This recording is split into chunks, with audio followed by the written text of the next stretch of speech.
La nouvelle est historique, la date va rester tout simplement emblématique. Les ETF Spot Ethereum ont été finalement validés par la SEC des États-Unis. Alors ça paraît être comme une news anodine, mais c'est vraiment quelque chose d'incroyable. Je ne sais pas si vous essayez de vous imaginer d'où est-ce que l'on vient.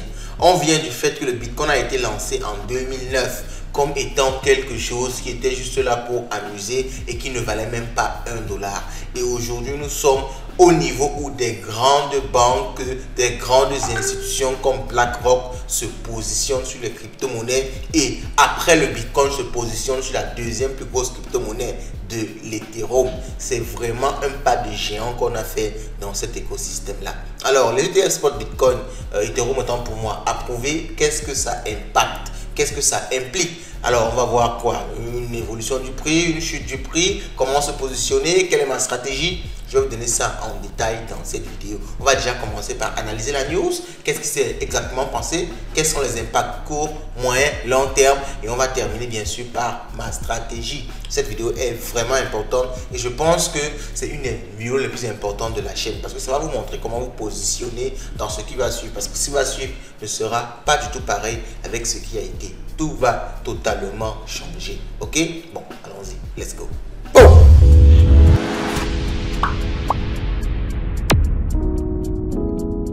Qu'est-ce qui s'est passé exactement? Alors, les ETF Ethereum Spot ont été approuvés aux États-Unis par la SEC.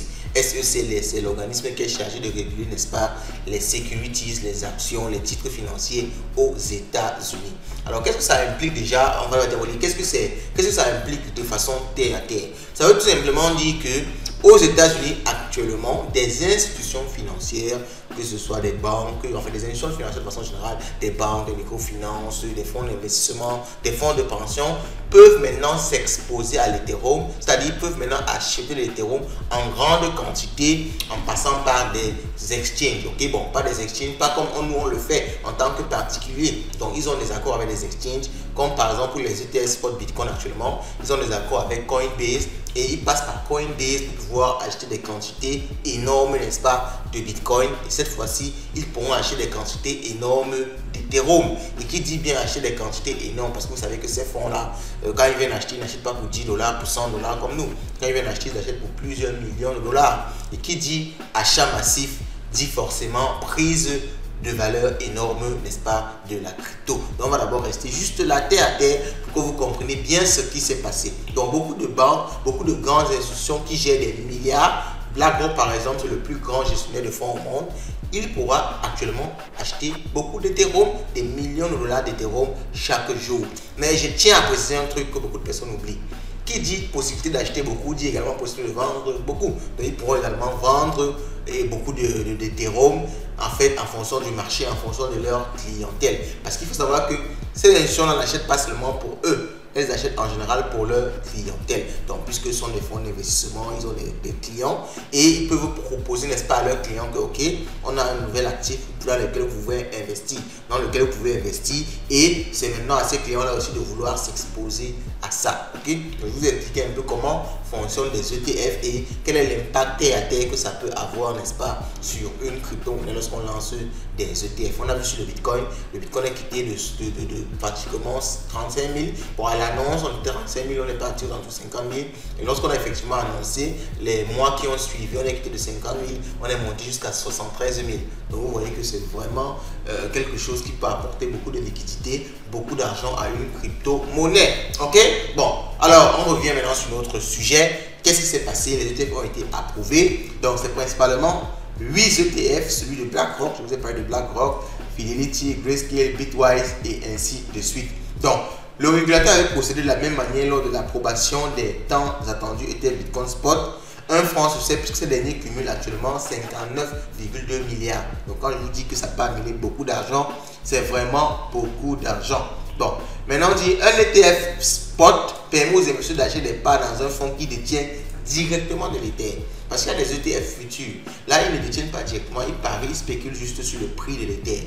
Mais maintenant, avec le spot, ils doivent acheter des quantités d'Ether lorsque les clients veulent en acheter automatiquement. Donc, pareillement, ils doivent aussi vendre lorsque les clients veulent en vendre. Alors, le cours de l'Ethereum reste assez stable malgré la nouvelle positive. On va voir ça par la suite, ne serons pas pressés. Bon, alors, effectivement, l'approbation a été donnée. C'est-à-dire, on a donné le signal que, ok, on accepte que vous puissiez faire des ETF spot Ethereum, mais le trading n'a pas encore commencé, effectivement. C'est-à-dire, ces entreprises-là, ces banques-là n'ont pas encore commencé à acheter, effectivement. Ils ont juste, ok, vous pourrez le faire. Maintenant, vous allez vous organiser. On va mettre certains éléments en place pour que vous puissiez vraiment commencer à acheter ça au jour le jour. Donc c'est pour ça qu'il n'y a pas vraiment encore un engouement sur le prix. C'est pour ça que le prix ne peut pas encore exploser, parce qu'elles ne peuvent pas encore acheter actuellement. Il y a juste l'approbation qui a été faite. Alors je voulais revenir sur un petit truc ici en vous présentant la news. C'est le fait que je ne sais pas si ça a été manipulé par la smart money. Alors ce qu'on appelle la smart money, ce sont des gros fonds, ces gens là qui ont beaucoup d'argent et qui manipulent souvent le marché. Mais on n'a pas trop parlé des ETF Ethereum. Si vous remarquez, même sur la chaîne, on n'a pas trop fait de vidéos sur les ETF Ethereum parce qu'on n'en parlait tout simplement pas. Personne n'en parlait. C'était même comme un no event, comme si ce n'était pas un événement important. Pourtant, c'est vraiment important. On le verra par la suite, les implications. Mais on n'en a pas parlé. Je ne sais pas s'ils ont fait exprès pour en acheter doucement derrière. On n'en parle pas. Eux, ils achètent au maximum et ils savent que lorsque les ETF vont venir, ça va exploser. Mais il faut quand même le reconnaître que sur les derniers jours, Ethereum a pris près de 20%. Et on va revenir ici rapidement sur le cours de l'Ethereum. On va essayer de voir. Sur les derniers jours, Ethereum a pris près de 20%. Vous pouvez voir, on est quitté de 2000 quelque chose de dollars et on est autour de 3600 actuellement. Vous voyez cette courbe-ci, ça a totalement explosé. Totalement explosé. Donc, en même temps, je me dis que peut-être avant, il y a quelques mois, parce que la demande des Ethereum, des ETF Ethereum Spot ont été faites depuis, que le Bitcoin avait été approuvé, donc depuis janvier. Que le Bitcoin a été approuvé depuis le 10 janvier. Donc, ça veut dire que pendant tous ces mois-ci, eux, je pense qu'ils ont accumulé. Et c'est eux qui vendent ici aussi, qui empêchent le prix de décoller parce qu'ils encaissent des bénéfices. Donc, la smart money est toujours vraiment très intelligente, toujours vraiment très intelligente. Et ils connaissent profiter des situations. Donc, ils accumulaient ici, ils n'en parlaient pas de news sur ça. Ils accumulaient. Et maintenant que c'est approuvé, maintenant qu'on a eu l'écho que ça devait être approuvé, vous voyez comment ça a explosé. Et vous imaginez bien combien ils peuvent se faire actuellement. Bon, les riches seront toujours riches apparemment.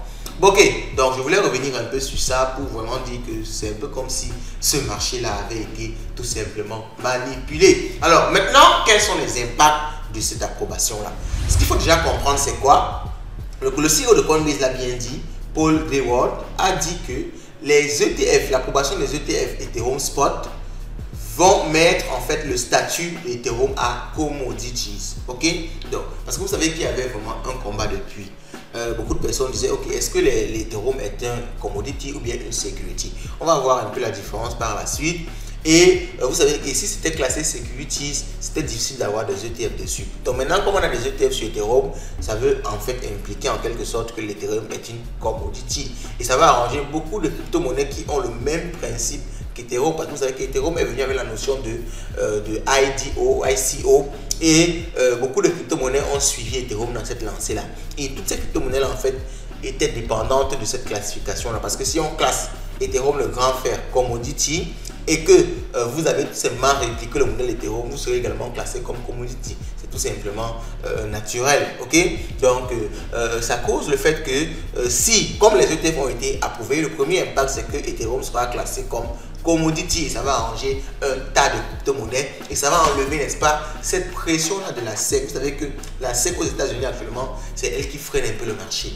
Elle lance des procès à tout moment contre tout le monde, Ripple, Binance, elle bloque tout le monde à cause de cette histoire de security là. Mais maintenant, si c'est reconnu en tant que commodity, ça va enlever une sorte d'épée de Damoclès là qui tournait autour, n'est-ce pas, des crypto-monnaies. Alors, je voulais qu'on revienne sur la notion de security pour bien comprendre l'implication de ça. Alors, on dit ici que la SEC, ok, est l'autorité compétente aux États-Unis en matière, n'est-ce pas, de security. De ce fait, si un acteur propose des security à destination des investisseurs des États-Unis, un enregistrement est requis. Alors, si vous ne vous êtes pas enregistré comme la majeure partie des crypto-monnaies, qu'est-ce que vous devez faire? Vous devez vous mettre en conformité avec la SEC et vous devez délister les actifs en question et empêcher leur trading sur le sol américain. Ok? Donc, ça veut dire que si l'Ethereum est classé comme security, on ne devait pas pouvoir avoir des ETF spot parce que tout simplement, on ne devait pas pouvoir permettre le trading de l'Ethereum sur le sol américain. Pourtant, c'est ce que la SEC vient de faire. Elle vient d'autoriser les institutions financières, les banques à trader, à acheter des Ethereum et à les vendre. Donc ça veut tout simplement dire que l'Ethereum est un commodity ou bien une commodity. En fait, commodity d'abord c'est en anglais, donc ça n'a même pas vraiment de sens de mettre l'article devant.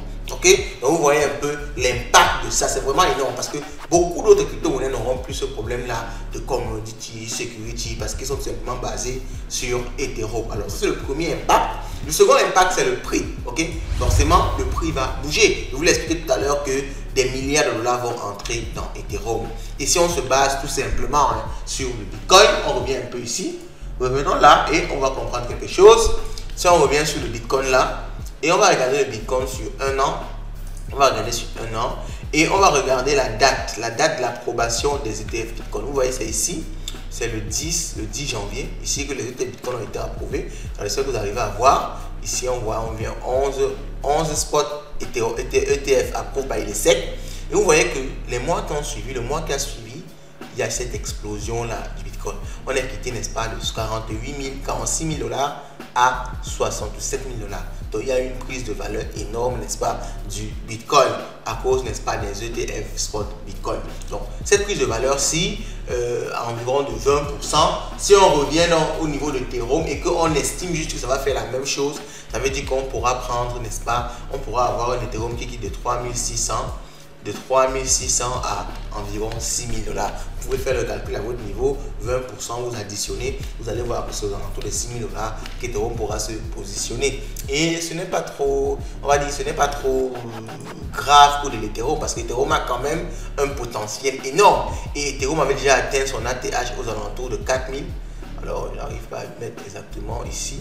Aux alentours de 4 500. L'ATH de l'Ethereum, c'est ici. Ok, on va essayer de voir. Donc, aux alentours de 4600, 4500. Donc, atteindre 6000 lors d'un bull run avec l'Ethereum qui est devenu déflationniste parce que maintenant l'Ethereum est déflationniste. Donc, c'est-à-dire il y a beaucoup moins d'Ethereum chaque jour sur le marché à cause de la mise à jour de merge qu'on a connu. Donc, Ethereum est un peu déflationniste, il y a beaucoup moins d'Ethereum. Donc, avec tous ces éléments-là, il faut savoir qu'Ethereum est la deuxième crypto-monnaie au monde et elle soutient tout l'écosystème DeFi. Donc, c'est vraiment un potentiel énorme qu'Ethereum a actuellement et je pense même que ça va prendre beaucoup de valeur, beaucoup plus de valeur que le Bitcoin dans l'avenir parce qu'il y a vraiment beaucoup d'éléments qui se centralisent, n'est-ce pas, autour d'Ethereum. Donc, c'est forcément, ça va prendre beaucoup de valeur. Donc, ça, c'est le deuxième élément, deuxième impact sur le prix d'Ethereum lui-même. Et il y a un autre impact que je voulais également préciser, c'est un impact sur le prix de toutes les cryptos qui sont liées à Ethereum. Vous savez que des cryptos comme, alors on va regarder, Polygon Matic. Polygon Matic est une crypto qui est très liée à Ethereum. Vous voyez même que son contrat, c'est sur la blockchain Ethereum. C'est ce qu'on appelle des layer 2 d'Ethereum. Donc, tous les layer 2 d'Ethereum vont également prendre de la valeur. Parce que quand Ethereum prend de la valeur, tout ce qui est lié à Ethereum prend de la valeur. Donc, il y a Ethereum, il y a Ethereum classique. Donc, vraiment, tout ce qui est lié à Ethereum, tout ce qui est lié à Ethereum va prendre de la valeur. Donc, toutes les cryptos qui sont liées à Ethereum risquent de prendre de la valeur avec, n'est-ce pas, ces ETF Bitcoin Spot là, Bitcoin, Ethereum Spot là, je me trompe toujours, Bitcoin non, c'est Ethereum Spot, ok. Bon, un autre impact, c'est tout simplement la alt season. Beaucoup de personnes attendent la alt season pour vraiment se positionner et gagner beaucoup d'argent et c'est ce qui risque, n'est-ce pas, de se passer parce que si Ethereum commence à attirer beaucoup d'attention, forcément on va investir dans l'écosystème Ethereum et qui dit l'écosystème Ethereum dit les altcoins et qui dit altcoin dit alt season. Donc si la Bitcoin dominance diminue, on n'y est pas encore, mais ça annonce cela. Je le dis bien parce qu'il ne faut pas qu'on dise que non, tu as dit qu'il y avait la alt season. La alt season n'est pas encore là, mais ça annonce ça parce que la dominance du Bitcoin est descendue à 51,77%. Bon, il y a quelques semaines, c'était à 56%. Donc, on est en train de descendre au niveau dominance du Bitcoin. Alors, j'espère qu'on va descendre toujours là et que donc les altcoins vont pouvoir profiter, n'est-ce pas, de la liquidité. Et surtout maintenant que les ETF Ethereum sont d'actualité, tous les regards vont se tourner vers Ethereum et vers les altcoins en général. Donc, on peut bien connaître dans quelques mois, quelques semaines, même peut-être une alt season. Donc, c'est également l'impact, n'est-ce pas, de ces ETF Ethereum là. Et j'imagine bien que ce sera une alt season très très forte. Ce sera même pas comme avant parce que maintenant, on a non seulement la alt season naturelle qui devait venir, maintenant on a encore l'appui des institutions qui vont investir massivement des milliards de dollars. Donc, forcément, on va avoir des explosions incroyables, n'est-ce pas, lors de ce bull run-ci. Ce bull run-ci, c'est vraiment un des plus sauvages, en fait, thème sauvage n'est pas approprié, des plus magnifiques qu'on va avoir dans l'écosystème, à mon avis. Ok, bon, on continue sur le dernier impact. Maintenant, Ethereum a été classé en tant que security. Qu'est-ce qu'on a pour la suite? Vous savez que ces institutions financières-là, elles ne sont jamais rassasiées, elles ne sont pas comme nous. Donc, depuis maintenant que les ETF Ethereum sont approuvés, ils sont déjà en train de penser au next move. Alors, ça m'a même étonné moi-même lorsque les ETF Bitcoin ont été approuvés. Même pas 2 jours, on dit qu'ils ont déjà déposé pour des ETF Ethereum. Donc, c'est comme ça qu'ils sont. Ils sont insatiables. Ils veulent beaucoup d'argent. Donc, ils n'attendent pas. Donc, maintenant, est-ce qu'il y aura une autre crypto-monnaie qui pourra avoir des ETF? On pense beaucoup à Solana parce que Solana a pris beaucoup de valeur et Solana se positionne comme la 40e crypto, la 5e crypto, n'est-ce pas, dans cette liste-ci. Alors, quand on élimine Tether qui est tout simplement un stablecoin, mais on n'a pas besoin de dire sur ça. BNB de Binance qui n'est pas très apprécié par les États-Unis, donc je ne pense même pas qu'on peut mettre ça aux États-Unis comme des ETF, c'est Solana qui reste. Donc vous voyez que Solana est en 5e position et actuellement tous les regards sont tournés vers Solana parce que naturellement après Ethereum et avec le fait qu'on enlève les cryptos stable et BNB, c'est Solana qui est directement en vue pour des prochains ETF. Et n'est-ce pas, on en parle un peu ici sur cet article-là de Liam Kelly qui dit que le géant Solana en fait, on pense à lui directement après que les ETF Ethereum ont été positionnés, ont eu le feu vert, tout simplement. Et j'ai même vu récemment un article qui disait que Solana a dépassé Ethereum en termes de recherche sur Google. Donc, c'est vraiment quelque chose qui amène également beaucoup d'intérêt. Ok, John McEntee, CEO de Crypto Investment et qui est un Solana maximaliste, dit que le Solana doit être forcément au prochain plan pour, n'est-ce pas, avec sa statue au niveau du marché pour avoir, n'est-ce pas, des ETF. Solana est monté de 68% cette année et a eu un market cap de 77 milliards. Alors les avancées d'Ethereum au niveau, n'est-ce pas, c'est ce que j'ai déjà dit ici, on va pas revenir sur ça. Donc on dit un ETF Solana est similaire à l'ETH, en fait, aux ETF ETH, et il n'y a pas de raison que ce ne soit pas fait. Ok, il n'y a pas de raison que ce ne soit pas fait parce que Solana est un peu le même parcours que Ethereum.